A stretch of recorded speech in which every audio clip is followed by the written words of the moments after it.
इदं पूर्णात् पूर्णमुदच्यते पूर्णस्य पूर्णमादाय पूर्णमेवावशिष्यते।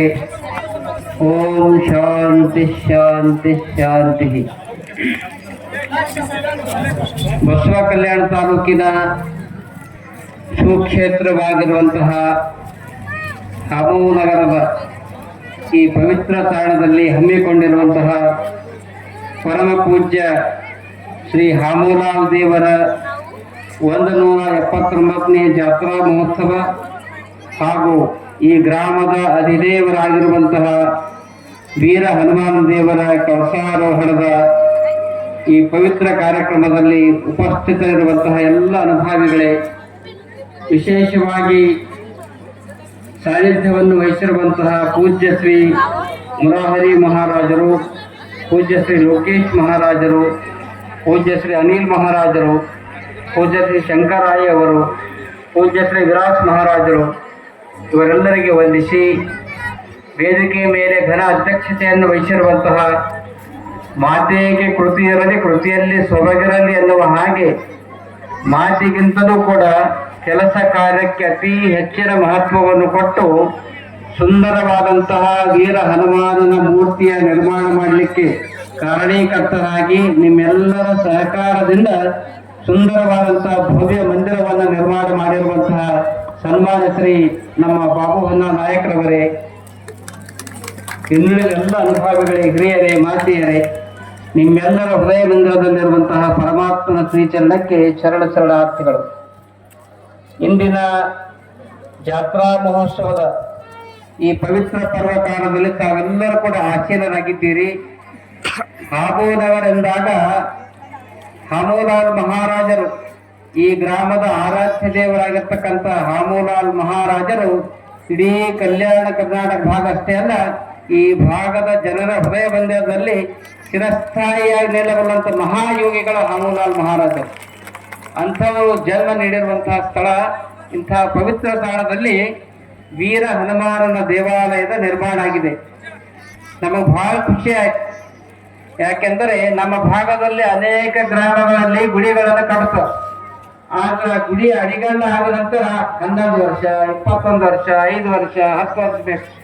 ಆದ್ರೆ ಇಡೀ ಕಲ್ಯಾಣ ಕರ್ನಾಟಕ ಭಾಗದಲ್ಲಿ 2 ವರ್ಷದಲ್ಲಿ ಸುಂದರವಾದಂತಹ ವೀರ ಹನುಮಾನ ದೇವಾಲಯ ಎಲ್ಲಾದ್ರೂ ತಯಾರಾಗಿದ್ರೆ ಅದು ಹಾಮೂ ನಗರದಲ್ಲಿ ಅನ್ನುವಂಥ ಮಾತನ್ನ ಬಹಳ ಖುಷಿಯಿಂದ ಹೇಳ್ತೇವೆ. ಈ ಭವ್ಯವಾಗಿರುವಂಥ ಮಂದಿರವನ್ನು ನೋಡಿದಾಗ ನಮಗೆ ಹೇಗೆ ಅನಿಸ್ತಾ ಇದೆ, ಇಲ್ಲಿಯ ಆಧ್ಯಾತ್ಮದ ಪರಿಸರ, ಇಲ್ಲಿಯ ಸ್ಥಾನ, ಇಲ್ಲಿಯ ದೇವಾಲಯ ಕಟ್ಟಡದ ನಿರ್ಮಾಣ ಮಾಡಿರ್ತಕ್ಕಂಥ ಆ ದಿವ್ಯ ಮಂದಿರವನ್ನು ನೋಡಿದಾಗ ನಮಗೆ ಹೇಗೆ ಅನಿಸ್ತಾ ಇದೆ ಅಂತಂದ್ರೆ, ನಾವು ಅಯೋಧ್ಯೆಗೆ ಹೋಗಿ ಬಂದೀವಿ. ನಾವು ಕೇವಲ ಇವತ್ತು ಹಾಮೂ ನಗರದಲ್ಲೆಲ್ಲ ಅಯೋಧ್ಯೆಯ ರಾಮ ಮಂದಿರದ ಒಂದು ಪ್ರಾಂಗಣದಲ್ಲಿ ನಾವು ಭಾಗಿಯಾಗಿ ಅನ್ನುವಂಥ ಭಾವನೆಯನ್ನು ಬರ್ತಾ ಇದೆ. ಆ ದಿಶೆಯಲ್ಲಿ ಅಷ್ಟೊಂದು ಶ್ರದ್ಧೆ ವಿಶ್ವಾಸದಿಂದ ತಾವೆಲ್ಲರೂ ಕೂಡ ಮಂದಿರವನ್ನು ನಿರ್ಮಾಣ ಮಾಡಿದ್ದೀವಿ. ಮಂದಿರವನ್ನು ಯಾಕೆ ಕಟ್ತಾರಂದ್ರೆ ನಮ್ಮೆಲ್ಲರ ಶ್ರದ್ಧಾ ಕೇಂದ್ರಗಳು. ಮನೆಗೆ ಹೋದಾಗ ನಮ್ಗೆ ಸಂತೋಷ ಆಗ್ತದ, ದೇವರ ಕೋಣೆಗೆ ಹೋದಾಗ, ಮನೆಗೆ ಹೋದಾಗ, ದೇವರ ಕೋಣೆಗೆ ಹೋದಾಗ ಸಂತೋಷ ಆಗ್ತದ. ಅದಕ್ಕಿಂತ 100 ಪಟ್ಟು ಮನೆಯಲ್ಲಿ ದೇವರ ಕೋಣೆಗಿಂತಲೂ ಕೂಡ 100 ಪಟ್ಟು ಸಂತೋಷ ನಮ್ಗೆ ಎಲ್ಲಿ ಆಗ್ತದಂದ್ರೆ ವೀರ ಹನುಮಾನನ ಮಂದಿರಕ್ಕೆ ಬಂದ ನಮ್ಗಾಗ್ತದೆ. ನೀವು ಮಂದಿರದಲ್ಲಿ ಬಂದಾಗ ದೇವರ ಮೂರ್ತಿಗೆ ನಮಸ್ಕಾರ ಮಾಡಿ ನೋಡಿದಾಗ ನಿಮ್ಮೆಲ್ಲ ತಳಕಲ ಭಾವನೆಗಳು ದೂರ ಆಗ್ತಾವ, ಏನೇ ಚಿಂತೆಗಳಿದ್ರೆ ದೂರ ಆಗ್ತಾವ. ನಿಮ್ಗೆ BP ಹೈ ಆಗಿತ್ತಂದ್ರೆ ಒಂದು ಸಲ ವೀರ ಹನುಮಾನನ ದರ್ಶನ ಮಾಡಿ 5 ನಿಮಿಷ ನೀವು ಧ್ಯಾನ ಮಾಡಿ ನೋಡಿ, ನಿಮ್ಮ BP ನಾರ್ಮಲ್ ಆಗ್ತದೆ, BP ನಾರ್ಮಲ್ ಆಗ್ತದೆ. ಅಂತಹ ದಿವ್ಯ ಶಕ್ತಿ ವೀರ ಹನುಮಾನನಲ್ಲಿದೆ. ವೀರ ಹನುಮಾನ ರಾಮನ ಭಕ್ತವ. ರಾಮನ ಭಕ್ತನಾಗಿ ಇಡೀ ಭಾರತ ದೇಶದಲ್ಲಿಯೇ ಭಕ್ತಿಯಿಂದ, ಶ್ರದ್ಧೆಯಿಂದ, ಅತ್ಯಂತ ಪೂಜ್ಯನೀಯ ಭಾವನೆಯಿಂದ ಗುರುವಿನ ಧ್ಯಾನ ಮಾಡಿದಂತಹ ಕೀರ್ತಿ ಯಾರಿಗಾದರೂ ಸಲ್ತಾ ಇದ್ರೆ ವೀರ ಹನುಮಾನನಿಗೆ ಸಲ್ತಾ ಇದೆ. ಪುಟ್ಟರಾಜ ಕವಿ ಗವಾಯಿಗಳವರು ತಮ್ಮ ವಚನದಲ್ಲಿ ಬಹಳ ಚಂದ ಬರಿತಾ ಇದ್ದಾರೆ. ಜಯ ವಾಯು ಹನುಮಂತ, ಜಯ ಭೀಮ ಬಲವಂತ, ಜಯ ಪೂರ್ಣಮತಿವಂತ, ಜಯ ಸಲಹೋ ಸಂತ, ಜಯ ಸಲಹೋ ಸಂತ, ಜಯ ಸಲಹೋ ಸಂತ. ಈ ಶ್ಲೋಕದಿಂದ 11 ಸಲ ಯಾರು ಪಾರಾಯಣ ಮಾಡ್ತಾರ, ನಿಮಗೆ ಬಹುಶಃ ಮಕ್ಕಳಾಗಿದ್ದಿಲ್ಲ ಅಂದ್ರ ಈ ಶ್ಲೋಕದ ಪಾರಾಯಣ ದಿನ 11 ಸಲ ಧ್ಯಾನ ಮಾಡ್ರಿ, ಬರೋಬ್ಬ ನಿಮ್ಮ ಗಂಡ ಮಗ 2 ವರ್ಷದಾಗ ಹೋಗ್ತು. ಅಂತಹ ದಿವ್ಯ ಶಕ್ತಿ ವೀರ ಹನುಮಾನನಲ್ಲಿದೆ. ಯಾಕೆಂದ್ರ ಪುಟ್ಟರಾಜ ಕವಿ ಗವಾಯಿಗಳಂದ್ರೆ ಅವರಿಗೆ ಕಣ್ಣಿದ್ದಿಲ್ಲ. ನಮ್ಮ ಹೊನ್ನನಾಯಕನಿಗೆ ಗೊತ್ತದ, ಕಣ್ಣಿರ್ಲಿಲ್ಲ ಅವರಿಗೆ. ಕಣ್ಣು ಇರದೇ ಇದ್ರು ಕೂಡ 3 ಭಾಷೆಯಲ್ಲಿ 50 ಗ್ರಂಥಗಳನ್ನು ಬರೆದಾರ. 50 ಗ್ರಂಥಗಳು ಪುಟ್ಟರಾಜ ಕವಿ ಗವಾಯಿಗಳು. ಅಂತಹ ಮಹಾಯೋಗಿಗಳು ವೀರ ಹನುಮಾನ ನಾಮಸ್ಮರಣೆಯನ್ನು ಮಾಡಿದ್ದಾರೆ. ಅಂದ ಮೇಲೆ ವೀರ ಹನುಮಾನನಲ್ಲಿ ಅಗಾಧವಾಗಿರ್ತಕ್ಕಂಥ ದಿವ್ಯ ಶಕ್ತಿ ಇದೆ ಎನ್ನುವಂತ ಮಾತನ್ನು ಈ ಸಂದರ್ಭದಲ್ಲಿ ಹೇಳಿ, ಇದಕ್ಕೆ ನಮಗೆ ಬಹಳ ಖುಷಿ ಆಯ್ತು. ಎಲ್ಲ ಊರವರು ಎಲ್ಲ ಊರಾಗ ದೊಡ್ಡ ದೊಡ್ಡ ಬಿಲ್ಡಿಂಗ್ ಕಟ್ತಾರ. ಊರಾಗ ಒಂದು ಬಿಲ್ಡಿಂಗ್ ಕಟ್ತಾರ, ಕಲಬುರಗಿದಾಗ ಒಂದು ಬಿಲ್ಡಿಂಗ್ ಕಟ್ತಾರ, ರೊಕ್ಕ ಹೆಚ್ಚಾದ್ರೆ ಬೆಂಗಳೂರದಾಗ ಬಿಲ್ಡಿಂಗ್ ಕಟ್ತಾರ. ಆದ್ರ ಇವನು ಊರಾಗನ ಕಟ್ಟ್ಯಾರ. ಹೊನ್ನನಾಯಕರು ಊರಾಗ ಒಂದು ಮನೆ ಇದೆ, ಕಲ್ಯಾಣದಾಗ ಎಲ್ಲ ಅದ. ಆದ್ರೂ ಕೂಡ ನೀವೆಲ್ಲರೂ ಮನಸ್ಸು ಮಾಡಿ ಹಳೆ ಗುಡಿ ಎಲ್ಲ ತೆಗೆದು ಜೀರ್ಣೋದ್ಧಾರ ಮಾಡಿ ಸುಂದರವಾಗಿರ್ತಕ್ಕಂಥ ಕಲ್ಯಾಣ ಮಂಟಪವನ್ನು ಮಾಡಿ ಈ ಗುಡಿ ಕಟ್ಟಿದ್ದೀರಿ ಅಂದ ಮೇಲೆ ಇದರ ಫಲ ಕೇವಲ 100 ವರ್ಷ ಅಲ್ಲ, 7 ಜನ್ಮಗಳವರೆಗೆ ಇದರ ಫಲ ನಿಮಗೆ ಸಿಗ್ತಾ ಇದೆ ಅನ್ನುವಂತ ಮಾತನ್ನು ಹೇಳ್ತಾ ಇದ್ದೀನಿ.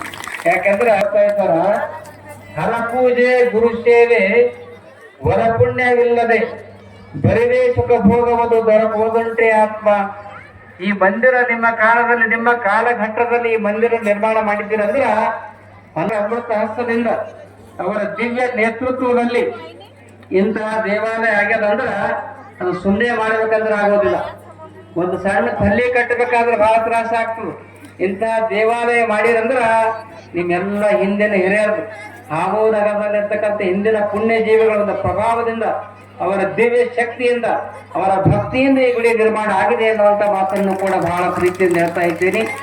ಇಂತಹ ಪವಿತ್ರ ಕಾರ್ಯಕ್ರಮಕ್ಕೆ ಅನೇಕ ಪೂಜ್ಯ ಮಹನೀಯರು ಇಲ್ಲೆಲ್ಲ ವೇದಿಕೆ ಮೇಲೆ ಉಪಸ್ಥಿತರಿದ್ದಾರೆ. ನಮ್ಮ ಮುರಾರಿ ಮಹಾರಾಜರು, ಲೋಕೇಶ್ ಮಹಾರಾಜರು, ಅನಿಲ್ ಮಹಾರಾಜರು, ವಿಲಾಸ್ ಮಹಾರಾಜರು, ಎಲ್ಲ ಭಾಗಗಳು, ಶಂಕರಾಯಿ ಮತ್ತೆ ಎಲ್ಲ ಬಂದಿದ್ದಾರೆ. ಯಾಕ ಪೂಜ್ಯರನ್ನ ಬರಮಾಡಿಕೊಂಡೇ ಕಳಸಾರೋಹಣ ಯಾಕೆ ಮಾಡ್ತಾರ? ಕಳಸಾರೋಹಣವನ್ನ ಯಾಕೆ ಮಾಡಬೇಕು? ಸುಂದರವಾದಂತ ಎತ್ತರವಾದಂತ ಶಿಖರವನ್ನ ಕಟ್ಟಿ ಅದರ ಮೇಲೆ ಹಿತ್ತಾಳೆಯ ಕಳಸವನ್ನ ಸ್ಥಾಪನೆ ಮಾಡ್ತಾರೆ.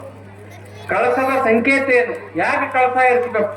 ಮನೆ ಕಟ್ಟಿದ್ರೆ ಇವತ್ತು 5 ಕೋಟಿ ರೂಪಾಯಿ ಮನೆ ಕಟ್ಟರು ಮ್ಯಾಗ ಕಳಸ ಇರ್ತಾರೆ, ಏರಿಸ್ಲಿಕ್ಕೆ ಬರಲ್ಲ. ಕಳಸ ಏರಿಸ್ಲಿಕ್ಕೆ ಬರಲ್ಲ. ಕಳಸ ಏನ್ ಏರಿಸ್ತಾರಪ್ಪ ಅಂತಂದ್ರ ಒಂದು ಕ್ರಿಶ್ಚಿಯನ್ ಚರ್ಚ್ ಇದ್ರೆ ಏರಿಸ್ತಾರೆ, ಮತ್ತೆ ಒಂದು ದರ್ಗಾ ಇದ್ರೆ ಏರಿಸ್ತಾರ, ಗುಡಿ ಇದ್ರೆ ಏರಿಸ್ತಾರ, ಅಲ್ಲಿ ಮಾತ್ರ ಏರಿಸ್ತಾ ಇದ್ದಾರೆ. ಯಾಕೆ ಕಳಸ ಏರಿಸ್ತಾರಂದ್ರ ನೀವೆಲ್ಲ ಇಂದು ಹಾಗೋ ನಗರದಲ್ಲಿರ್ತಕ್ಕಂಥ ಈ ತಾಂಡಾದಲ್ಲಿರ್ತಕ್ಕಂಥ ನೀವೆಲ್ಲ ಒಂದು ಪ್ರತಿಜ್ಞೆ ಮಾಡಬೇಕು. ಯಾವ ಪ್ರತಿಜ್ಞೆ ಅಂತಂದ್ರ, ಇವತ್ತು ಕಳಸ ಏನದಲ್ಲಿ ಒಂದೇ ಕಳಸ, ಅಲ್ಲಿ ಮ್ಯಾಗ ಇರ್ತಕ್ಕಂಥ ಕಳಸ 4-5 ಇರುವುದಲ್ಲ, ಒಂದೇ ಕಳಸ. ಅದು ಹೆಂಗ ಇಡೀ ಶಿಖರಕ್ಕ ದೇವರಿಗೆ ಕಳಸ ಒಂದೇ ಹಂಗಿರ್ತದ, ಆ ದಿಶೆಯಲ್ಲಿ ಹಾಮೂ ನಗರದಲ್ಲಿರ್ತಕ್ಕಂಥ ನಾವೆಲ್ಲರೂ ಕೂಡ ಒಂದೇ ಕುಟುಂಬದ ವೀರ ಹನುಮಾನರ ಮಕ್ಕಳು, ಜೀವನದ ಕೊನೆಯವರೆಗೆ ನಾವೆಲ್ಲ ಒಂದೇ ಆಗಿರ್ತೀವಿ ಅನ್ನೋದ್ರ ಸಂಕೇತವಾಗಿ ಕಳಸ ಇರುತ್ತೆ. ಏನೋ ಸ್ವಲ್ಪ ಘಟನೆಗಳು ಬರ್ಬೋದು, ನಾ ಮ್ಯಾಗ ನೀ ಮ್ಯಾಗ ಏನೋ ಸಣ್ಣ ಮನಸ್ಸು ಬರ್ಬೋದು. ಆ ಎಲ್ಲ ಮನಸ್ಸುಗಳನ್ನ ಬದಿಗಿರಿಸಿ ನಾವೆಲ್ಲ ಪರಮಾತ್ಮ ಕೃಪಾಶೀರ್ವಾದದಿಂದ ಹಾಮೂಲಾಲ್ ಮಹಾರಾಜರ ಸೇವೆಯಿಂದ, ಅವರ ಒಂದು ಆಶೀರ್ವಾದದಿಂದ ಬದುಕುತ್ತಿದ್ದೀವಿ ಅನ್ನುವಂಥ ಭಾವನೆ ಬಂದಾಗ ನಮ್ಮ ಜೀವನ ಸಾರ್ಥಕತೆ ಆಗ್ತಾ ಇದೆ ಅನ್ನುವಂಥ ಮಾತನ್ನ ಈ ಸಂದರ್ಭದಲ್ಲಿ ಹೇಳಿ, ಎಲ್ಲ ಅನೇಕ ಪೂಜ್ಯರನ್ನ ಬರಮಾಡಿಕೊಂಡಿದ್ದೀರಿ. ಯಾಕೆ ಪೂಜ್ಯರಿಗೆ ಬರಮಾಡಿಕೊಳ್ತಾರ? ಕಾವಿ ಬಟ್ಟಿ ಹಾಕಿದವರಿಗೆ ಪಾದಕ್ಕೆ ಯಾಕೆ ನಮಸ್ಕಾರ ಮಾಡ್ತಾರ? ಅವ್ರಿಗೆ ಹೂವಿನ ಹಾರ ಹಾಕ್ತೀರಿ, ಕಾಣಿಕೆ ಕೊಡ್ತೀರಿ, ಪಾದಕ್ಕೆ ನಮಸ್ಕಾರ ಮಾಡ್ತೀರಿ. ಯಾಕೆ ಅಂತ ಕೇಳಿದಾಗ ನಾನು ಈ ಮಾತನ್ನು ಹೇಳುವುದಿಲ್ಲ, ಒಬ್ಬ ಅನುಭವಿ ಸಂಸ್ಕೃತ ಪಂಡಿತರು ಹೇಳ್ತಾ ಇದ್ದಾರೆ. ಪೂಜ್ಯರಿಗೆ ಬರಮಾಡಿಕೊಂಡು ಅವ್ರ ಪಾದಕ್ಕೆ ನಮಸ್ಕಾರ ಮಾಡಿ ಗೌರವ ಅರ್ಪಣೆ ಮಾಡಿದ್ರೆ ಏನಾಗ್ತಾ ಇದೆ ಅಂತಂದ್ರ, ಆ ಸಂಸ್ಕೃತಕಾರರು ಹೇಳ್ತಾ ಇದ್ದಾರೆ, ಪ್ರಭಾತೆ ಜಂಗಮೇ ದೃಷ್ಟೇ ಕೋಟಿ ಲಿಂಗಸ್ಯ ದರ್ಶನಂ, ಜಲಾಟೆ ಚರಣ ಮಧ್ಯೆತು ಕೋಟಿ ಕರ್ಮ ವಿನಶ್ಯತಿ, ಕೋಟಿ ಕರ್ಮ ವಿನಶ್ಯತಿ. ಇದರ ಅರ್ಥ ಏನಂದ್ರ, ನೀವೆಲ್ಲ ಕಾಶಿಗ, ಶ್ರೀಶೈಲಕ್ಕ, ಶಿರಡಿಗೆಲ್ಲ ಹೋಗ್ತೀರಿ. ನೀವು 100 ದೇವತೆಗಳಿಗೆ ಹೋಗುವಂತ ಫಲ ಒಂದು ಸಲ ಮಹಾತ್ಮರ ಮುಖ ನೋಡಿದ್ರೆ ಕೋಟಿ ಲಿಂಗದ ದರ್ಶನವಾದಂತೆ, ಕೋಟಿ ಲಿಂಗದ ದರ್ಶನವಾದಂತೆ. ಲಲಾಟೆ ಚರಣ ಮಧ್ಯೆತು ಕೋಟಿ ಕರ್ಮ ವಿನಶ್ಯತಿ. ಲಲಾಟೆ ಅಂದ್ರೆ ಹಣಿ. ಒಂದು ಸಲ ಮಹಾತ್ಮರ ಪಾದಕ್ಕ ನೀವು ಯಾರ್ಯಾರ ಭಕ್ತಿ ಇರ್ತದೆ ನಿಮ್ಮದು, ಆ ಮಹಾತ್ಮರ ಪಾದಕ್ಕೆ ಒಂದು ಸಲ ಹಣಿ ಹತ್ತಿರ ಕೋಟಿ ಕರ್ಮಗಳಿದ್ರು ಕೂಡ ಅದೆಲ್ಲ ನಾಶ ಆಗ್ತಾವ. ಯಾಕೆ ಈ ಮಾತನ್ನು ಹೇಳ್ತೀನಿ ಅಂತಂದ್ರ, ನಮ್ಮ ಹೊನ್ನನಾಯಕರ ಧರ್ಮ ಪತ್ನಿ ಅವ್ರ ಅಕ್ಕವ್ರ ಹೆಸರು ಇರೋದಲ್ರಿ ಶಾಂತಾಬಾಯಿ ಅವರು, ಅಲ್ಲೇ ಡಾಕ್ಟರ್ ಇರ್ತಾರೆ. ಅವ್ರಿಗೆ ಸ್ವಲ್ಪ ಆರಾಮಿರ್ಲಿಲ್ಲ ಅಂದ್ರ ಕಲ್ಯಾಣದಾಗ ಒಂದು 20 ಮಂದಿ ಡಾಕ್ಟರ್ ಅದ. ಅವ್ರ ಶಾಂತಾಬಾಯಿ ಮೊಟ್ಟ ಮೊದಲನೇ ದವಾಖಾನೆಗೆ ಹೋಗೋದಿಲ್ಲ, ನನಗೇನೆಲ್ಲ ಡಾಕ್ಟರ್ ಅಲ್ಲೇ ಇರ್ನು. ಮೊಟ್ಟ ಮೊದಲನೇದಾಗ ಜ್ವರ ಬಂದ್ರ ಮಂಚಕ್ಕೆ ತ್ರಾಸ ಆದ್ರೆ ನಾವು ಕೊಟ್ಟಿರ್ತಕ್ಕಂಥ ವಿಭೂತಿ ಹಣಿಗೆ ಮೈಗೆ ಹತ್ತದ್ರೆ 3 ತಾಸಿನಾಗ ಅವ್ರಿಗೆ ಆರಾಮಾಗ್ತದೆ. ಕೇಳ್ರಿ, ಅವ್ರಿಗೆ ಆರಾಮಾಗ್ತದೆ. ಎಂಥ ಘಟನೆ ಬಂದ್ರು ಅವ್ರಿಗೆ ಆರಾಮಾಗ್ತದೆ. ಅಂದ್ರೆ ಭಕ್ತಿದಾಗ ಒಂದು ಶಕ್ತಿ ಇರ್ತದೆ.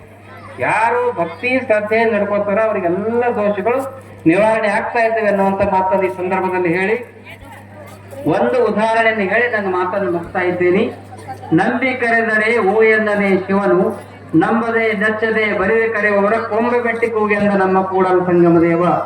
ದೇವ್ರ ಮ್ಯಾಗ ನಂಬಿಕೆ ಇರ್ಬೇಕು. ನಾವು ಗುಡಿ ಕಟ್ಟಿದ್ದೆ ಅಂತ ತಿಳ್ಕೊಂಡು ಮನೆಗೆ ಕುಂತು 4 ಸಿಗರೇಟ್ ಹಚ್ಚಿರ ದೇವ್ರ ಆಶೀರ್ವಾದ ಹೆಂಗ್ ಕೊಡ್ತಾನೆ? ಸಿಗರೇಟ್ ಸೇರ್ಬೇಕು ಮನೆ ಕುಂತಾನೆ ಅವರೇ ತಿಳಿಯಂತ ಹೋಗ್ತವ್ರಿ. ನಾ ಇಲ್ಲಿಂದ ಧ್ಯಾನ ಮಾಡ್ತಿರೋ ಸಿಗರೇಟ್ ಹಚ್ಚಿ ಮನೆ ಕುಂತಾರೆ ಆಶೀರ್ವಾದ ಆಗಲ್ಲ. ಎಲ್ಲಿ ನಂಬಿಕೆ ಶ್ರದ್ಧೆ ಅದ ಅಲ್ಲಿ ದೇವರ ಆಶೀರ್ವಾದ. ಸುಂದರವಾದಂತ ಒಂದು ಉದಾಹರಣೆ ಹೇಳಿ ಮಾತನ್ನು ಮುಗಿಸ್ತಾ ಇದ್ದೀನಿ. ನೆಪೋಲಿಯನ್ ಬೋನಾಪಾರ್ಟ್ ಅಂತ ಹೇಳಿ ಶ್ರೇಷ್ಠ ರಾಜ. ಅವರ ಹೆಸರು ನೆಪೋಲಿಯನ್ ಬೋನಾಪಾರ್ಟ್. ಅವರ ಜೀವನದಲ್ಲಿ ನಡೆದಂತ ಘಟನೆ. ಅವ ಏನ್ ಮಾಡ್ತಾರ ಅಂತಂದ್ರೆ ತನ್ನ ಹೆಂಡತಿ ಮಕ್ಕಳು ಎಲ್ಲರನ್ನ ಬರಮಾಡಿಕೊಂಡು ದೋಣಿ ಇರ್ತದಲ್ಲ, ದೋಣಿಯಲ್ಲಿ ಕೂತ್ಕೊಂಡು ನದಿ ದಾಟ್ತಿರ್ತಾನೆ. ನದಿ ದಾಟುವಂತ ಸಂದರ್ಭದಲ್ಲಿ ಯಾಕೆ ನದಿ ದಾಟ್ತಾ ಇರ್ತಾರೆ ಅಂದ್ರೆ, ನದಿ ದಾಟಿ ಸುಂದರವಾದಂತ ದೇವರ ಒಂದು ಗುಡಿ ಇರ್ತದೆ. ಆ ಗುಡಿಗೆ ಹೋಗ್ಬೇಕಾಗಿರ್ತದೆ. ಆ ಗುಡಿಗೆ ಹೋಗಿ ದರ್ಶನ ಮಾಡ್ಬೇಕು, ದೇವರ ಧ್ಯಾನ ಮಾಡ್ಬೇಕು, ನಮಸ್ಕಾರ ಮಾಡ್ಬೇಕಂತ ತಿಳ್ಕೊಂಡು ದೋಣಿಯಲ್ಲಿ ಗಂಡ ಹೆಂಡತಿ ಮಂತ್ರಿ ಎಲ್ಲ ಕೂತ್ಕೊಂಡು ಹೋಗುವಾಗ ನದಿದಾಗ ದಾರಿಯಲ್ಲಿ ಹೋಗುವಾಗ ಒಮ್ಮಿಂದೊಮ್ಮೆ ಮಿಂಚ ಗುಡುಗ ಶುರು ಆಗ್ತದೆ. ಮಿಂಚು ಗುಡುಗು ಮಳೆ ಬರುವಂತ ಸಂದರ್ಭ. ಆ ಸಂದರ್ಭದಲ್ಲಿ ಮಂತ್ರಿ ಏನ್ ಹೇಳ್ತಾನ, ಮಹಾರಾಜರೇ ನಾವು ಇನ್ನು ಮಾತ್ರ ನದಿ ದಾಟೋದು ಬೇಡ, ಯಾಕಂದ್ರೆ ಗುಡುಗು ಮಿಂಚು ಭಾಳ ಆಗ್ಯದ.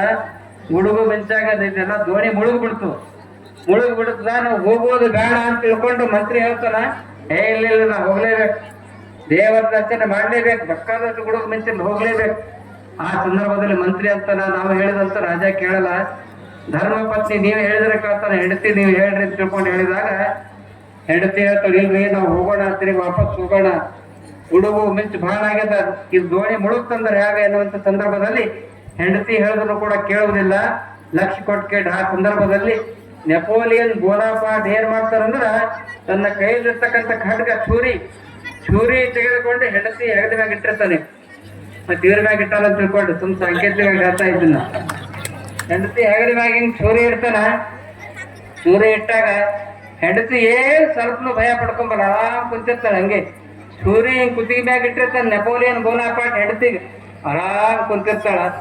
ಆ ಹೆಂಡತಿ ಕೇಳ್ತಾನೆ, ಏನೇ ನಿನ್ನ ತಲೆ ಮ್ಯಾಗ ನಾ ಚೂರಿ ಇಟ್ಟೀನಿ, ಇಲ್ಲೇನು ಕೆಳಗೆ ಕೆಳಗೆ ನಿನ್ ಕುತ್ತಿಗೆ ಹಾರ್ತದಂತ, ನಿನಗೆ ಭಯ ಆಗಿಲ್ಲ ಅಂತ ಕೇಳಿದಾಗ ಆಗ ನೆಪೋಲಿಯನ್ ಬೋನಾಪಾರ್ಟ್ನ ಹೆಂಡತಿ ಹೇಳ್ತಾಳ, ಏನ್ರಿ ಮಹಾರಾಜರೇ, ನನ್ನ ಧರ್ಮ, ನಮ್ಮ ಪತಿ ನೀವು, ನನ್ನ ಗಂಡ ನೀವು ಚೂರಿ ಯಾಕ ಒಂದು ಚೂರಿ ಅಲ್ಲ ಎಂತ 10 ಚೂರಿ ಇಟ್ಟರು ನೀವು ಕೊಲ್ಲಲ್ಲ ಎನ್ನುವ ಒಂದು ವಿಶ್ವಾಸ ನನಗಲ್ಲ. ಅದಕ್ಕಾಗಿ ನನಗೆ ಹೆಚ್ಚಿಗೆ ಬಂದಿಲ್ಲ. ನನಗೆ ಯಾಕೆ ಭಯ ಆಗ್ತದೆ? ನನ್ನ ಧರ್ಮ ಪತಿ ಯಜಮಾನ ಇದ್ದರು ನನ್ನನ್ನು ನೀವು ಕೊಲ್ಲಕ್ಕೆ ಸಾಧ್ಯ ಇಲ್ಲ. ಆಗ ನೆಪೋಲಿಯನ್ ಬೋನಾಪಾರ್ಟ್ ಹೇಳ್ತಾನ, ಹೇ ಹುಚ್ಚಿ, ನೀ ಹೆಂಗ ನನ್ನ ಮ್ಯಾಗ ವಿಶ್ವಾಸ ಇಟ್ಟಿದಿ, ವಿಶ್ವಾಸ ಇಟ್ಟು ನನ್ನ ಗಂಡ ಕೊಲ್ಲುವುದಿಲ್ಲ ಎನ್ನುವಂತ ವಿಶ್ವಾಸದಲ್ಲ, ನನಗೂ ದೇವರ ಮ್ಯಾಗ ವಿಶ್ವಾಸದ. ಎಂಥ ಮಳೆ ಗಾಳಿ ಬಂದ್ರೆ ಅದೆಲ್ಲ ಬಂದ್ ಆಗ್ತಾ ಇದೆ ಅನ್ನುವಂಥ ವಿಶ್ವಾಸ ನನಗದ. ನಡೆದು ದೇವರ ದರ್ಶನಕ್ಕೆ ಹೋಗೋಣ ಅಂತ ತಿಳ್ಕೊಂಡು ಹೋಗ್ತಾ ಇರ್ತಾರ. ಮಳೆಯೆಲ್ಲ ಶಾಂತ ಆಗ್ತದ, ಮೋಡ ಎಲ್ಲ ಶಾಂತ ಆಗ್ತದ, ಮಳೆ ಬರಲ್ಲ. ನೇರವಾಗಿ ಆ ನದಿ ದಾಟಿ ದೇವರ ಗುಡಿಗೆ ಹೋಗಿ ದೇವರಿಗೆ ಸಾಷ್ಟಾಂಗ ನಮಸ್ಕಾರ ಹಾಕಿ 5 ತಲೆ ಬಂಗಾರದ ಒಡವೆಯನ್ನ ದೇವರಿಗೆ ಅರ್ಪಣೆ ಮಾಡ್ತಾ ಇದ್ದಾನೆ ನೆಪೋಲಿಯನ್ ಬೋನಾಪಾರ್ಟ್. ಈ ಮಾತನ್ನು ಯಾಕೆ ಹೇಳ್ತಾ ಇದ್ದೀರಂತಂದ್ರ, ಎಲ್ಲಿ ಶ್ರದ್ಧೆ, ವಿಶ್ವಾಸ, ನಂಬಿಕೆ ಇರ್ತಾ ಇದೆ ಅಲ್ಲಿ ದೇವರ ಆಶೀರ್ವಾದ ಇರ್ತಾ ಇದೆ. ಆ ದಿಶೆಯಲ್ಲಿ ಹಾಮೂ ನಗರದಲ್ಲಿರ್ತಕ್ಕಂಥ ನೀವೆಲ್ಲರೂ ಕೂಡ ಪುಣ್ಯಜೀವಿಗಳು. ನಿಮಗೊಂದು ಒಳ್ಳೆಯ ಸಂಸ್ಕಾರವನ್ನು ಕೊಡ್ತಾ ಇದ್ದಾರೆ. ನಮಗೆ ಬಹಳ ಖುಷಿ ಆಗ್ತದೆ. ಬಂಜಾರ ಸಮಾಜದ ಜನತೆ, ಇಡೀ ಭಾರತ ದೇಶದ ಬಂಜಾರ ಸಮಾಜದ ಜನತೆಯ ಭಾವ ಹೆಂಗಂದ್ರ, ಇವತ್ತೇನಾದರೂ ದೇವರ ಮೇಲೆ ನಂಬಿಕೆಯನ್ನಿಟ್ಟಿರುವಂತ ಸಮಾಜಗಳಲ್ಲಿ ಶ್ರೇಷ್ಠ ಸಮಾಜಗಳ ಸಾಧನೆಯಲ್ಲಿ ಯಾವುದಾದ್ರೂ ಸಮಾಜ ಸೇರ್ತಾ ಇದ್ರೆ ಅದು ಬಂಜಾರ ಸಮಾಜ ಸೇರ್ತಾ ಇದೆ, ಬಂಜಾರ ಸಮಾಜ ಸೇರ್ತಾ ಇದೆ. ಅಂತಹ ಒಂದು ಸಂಸ್ಕಾರವನ್ನ ಮಹಾನ್ ಯೋಗಿಗಳಾಗಿರ್ತಕ್ಕಂಥ ಲಿಂಗೈಕ್ಯರಾದ ಸೇವಾಲಾಲ್ ಮಹಾರಾಜ್ ನಿಮಗೆ ಕೊಟ್ಟು ಹೋಗಿದ್ದಾರೆ. ಪೌರಾದೇವಿ ಪವಿತ್ರ ಸ್ಥಾನದು, ನಿಮಗೆಲ್ಲ ಒಂದು ಪೂಜನೀಯ ಸ್ಥಾನ. ಅವರ ಆಶೀರ್ವಾದ ನಿಮಗಿದೆ. ಇದು ಆಶೀರ್ವಾದ ಸುಂದರವಾದಂಥ ದೇವಾಲಯ, ವೀರ ಹನುಮಾನ ದೇವಾಲಯವನ್ನು ಹಾಮೂ ನಗರದಲ್ಲಿ ನಿರ್ಮಾಣ ಮಾಡಿದ್ದೀರಿ. ಈ ದೇವಾಲಯ ನೋಡಿದಾಗ ನಮಗೆ ಬಹಳ ಖುಷಿ ಆಗ್ತದ. ಇದು ಹೆಂಗ ನೀವು ಗುಡಿ ಕಟ್ಟಿರಿ ಅಷ್ಟೇ ಇಲ್ಲಿ ಇನ್ನೂ ಮಹತ್ವದ ಕೆಲಸ ಮಾಡ್ಬೇಕು. ಏನ್ ಮಹತ್ವದ ಕೆಲಸ ಅಂದ್ರೆ ಪ್ರತಿನಿತ್ಯ ಇಲ್ಲಿ ಪೂಜೆ ಆಗ್ಬೇಕು. ಇಲ್ಲಿ ಪ್ರಾಣ ಪ್ರತಿಷ್ಠಾಪನೆ ಆಗ್ಯದ. ಬಹಳ ಕಡೆ ಗುಡಿ ಕಟ್ತಾರೆ, ಹೊರತಾಗಿ ವರ್ಷಕ್ಕೊಮ್ಮೆ ಹೋಗಿ ಟಂಗ್ ಹೊಡಿತಾರೆ. ಆದ್ರೆ ನಗರದಲ್ಲಿ ಪ್ರತಿನಿತ್ಯ ದೇವರ ಪೂಜೆ ಆಗಬೇಕು.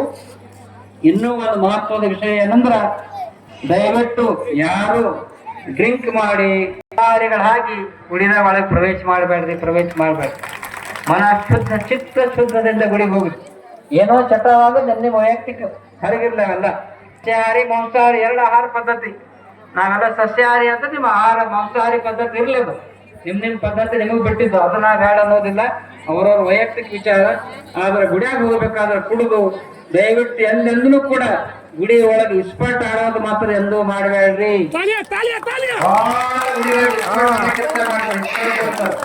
ದಯವಿಟ್ಟು ಅಂತ ಕೆಲಸ ಮಾಡಬೇಡ್ರಿ. ಮಾಡೋದಿಲ್ಲ ಅನ್ನುವಂತ ವಿಶ್ವಾಸ ನಮಗದ. ನೋಡ್ರಿ, ನೀವೆಲ್ಲ ತಾಯಂದರು ಚಪ್ಪಾಳೆ ಹೊಡೆದ್ರು, ಈ ಕಡೆದವ್ರು ಹೊಡಿದ್ರಿ ಚಪ್ಪಾಳೆ ಇಲ್ಲ ಹೊಡಿಲ್ಲ. ನೋಡಿ ಅವ್ರು ನೋಡುದು ಇಸ್ಪಟ್ ಆಡೋರು ಹೊಡ್ತಾರೆ, ಅದಕ್ಕೆ ಚಪ್ಪಾಳೆ ಹೊಡೆದ್ರೆ ಪುರಾಣ. ನಾವು ಲಿಂಗದ ನಾವು ವೀರಶೈವ ಧರ್ಮದ ಲಿಂಗಾಯತ್ ಪೂಜಾ ಮಾಡೋ ಜಾಗ ಗದ್ಗಿ ಗಾಡಿ ಮಾಡಿ ಹೇಳ್ದಾಗ ನೀವು ಗದ್ಗಿ ಗಾಡಿ ಮಾಡಿ ಹೇಳ್ದಾಗ. ಅದಕ್ಕಾಗಿ ಆ ದಿಶೆಯಲ್ಲಿ ನೀವೆಲ್ಲ ಯುವಕರು, ನಮ್ಮ ಹೊನ್ನಾಳ ನಾಯಕರು ಒಳ್ಳೆ ವ್ಯಕ್ತಿ ಆಗಿದ್ದಾರೆ, ಸಾತ್ವಿಕ ವ್ಯಕ್ತಿ ಆಗಿದ್ದಾರೆ. ಪವಾಡ ಅಂತ ಕರೀತಾರ. ಜೀವನದಲ್ಲಿ ನಡೆದಂತ ಪವಾಡ ಹೇಳ್ತೀನಿ ನಿಮಗೆ.